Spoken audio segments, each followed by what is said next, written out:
Un dia em van dir, escolta Oriol, què puc fer perquè la meva música soni amb una mica més de dinamisme, no tan estàtica. Així que avui et porto un tip per solucionar això. Una cosa molt bàsica que podem fer per donar moviment a la nostra música és jugar amb els baixos. Per exemple, si jo vull passar d'un sol a un mi, està bé, puc fer sin más i ok, però sona molt estàtic, molt quiet. Per tant, per donar dinamisme passarem per una nota intermitja a la zona dels greus, és a dir, el sol i el mi, i puc ficar, per exemple, un fa sostingut.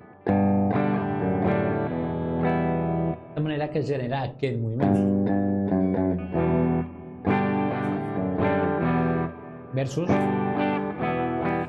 que teníem abans. Un altre exemple pot ser entre un la menor i un do, afegir la nota si, que tenim al mig.